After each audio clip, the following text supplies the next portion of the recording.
The Trump administration is reviewing federal funding, which delayed money for local after-school programs. The Utah After-School Network says some programs in San Juan County stopped operating since they didn't know if the funds would come through, and they're unsure if the programs will ever start back up. If we don't see an answer from the Department of Education, whatever that department looks like in the future, as to how these programs will receive support, we're going to be facing over 10,000 kids looking at not having a summer program or after-school program in the future. So the funding is there for 2025, but 2026 is still up in the air. Utah After-School Network is asking parents and families to reach out to their local and state leaders and ask them to support keeping these programs. Those federal grants help support groups like the Boys and Girls Clubs of Greater Salt Lake. And kids who go there are excited about what they've learned this summer and going back to school. I'm excited about that we get to learn. All the activities they have, seeing my new classmates. The field trips, the recess, the lunch, the snack, the dinner. I'm excited to learn and do fun things. Joining me now is the president and CEO of Boys and Girls Clubs of Greater Salt Lake, Amanda Reed Gardner. There's clearly a lot of enthusiasm with those kids, but your programs are also very academic based. It's not all just fun and games. Yeah, absolutely. We want to make sure kids are going back to school prepared and ready and at grade level, trying to make sure that they maintain what they learned last year and carry that through the summer. So we've had a lot of summer brain gain activities and fun with a purpose this summer. You went back and you did some reporting and analyzing how kids did with these programs. And what did you find? Yeah, that kids are making improvement, that they are learning at a higher rate than kids who are not enrolled in summer programs and after schools.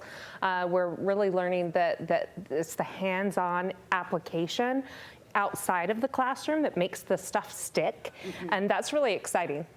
Now, normally kids over summer, they maybe stay steady at best. They actually, it's known as the summer slide or the brain drain, but you're actually seeing kids make progress. Yeah, absolutely. Yeah, and we're tracking that, making sure that, one, we've seen even a full grade level progression. If they started behind where they should have been, we're seeing them increase by a full grade level by the time that they're done with our summer brain gain programs.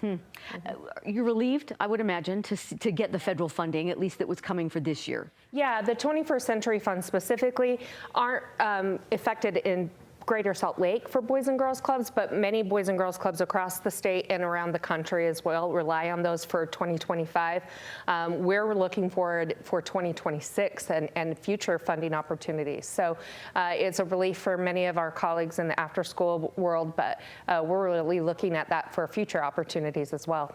So does that, you were saying that as much as half of your money comes from various federal grants. Right. So that really means what for organizations like yours?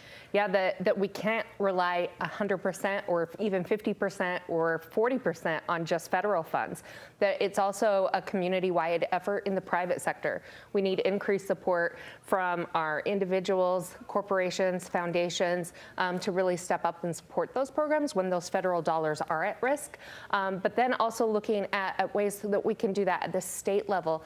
In fact, Utah State doesn't have a dedicated funding source at the state level for after school or childcare. It's all in these different buckets of prevention education or different programs like that. Just really quick, I saw on your list of things that it's not just the academics, but everything from meals to emotional well-being kids are getting in these kind of programs. Briefly explain that. Yeah, we take a whole child approach. It's not just one thing. It's anything the kids need, and it really starts at that basic level of the needs, right? If you go up the hierarchy from your basic levels of feeling safe and hungry and fed and secure, that helps you learn, that helps you develop your social emotional learning skills, your relationship skills. There's a really fun element of play and how important that is in kids. It's not just studying. The play is actually really developmentally important for kids as they progress. Well, thank you for the work you do in the community with the thousands of kids this summer. They obviously had a lot of fun. Thank you. A science-based summer camp in Logan is focused on helping some middle school-aged kids become their family's first generation of college students. Speaking of summer learning, news specialist Mike Anderson shows us how it's helping some kids look at their futures differently. A day that starts with discovery This is about the consistency of Jell-O. Could be the one that shows playing with bacteria. And so you add a DNA to the E. coli. Can turn into something enlightening. I think this is really cool. I mean, like, it's really interesting what you can learn with this stuff. Kids like Miles Fetzer, a 7th grader, We live down in, like, West Valley. who might not otherwise pay attention to biochemistry. We're trying to both entertain while tearing down any barriers that might exist in the students' minds.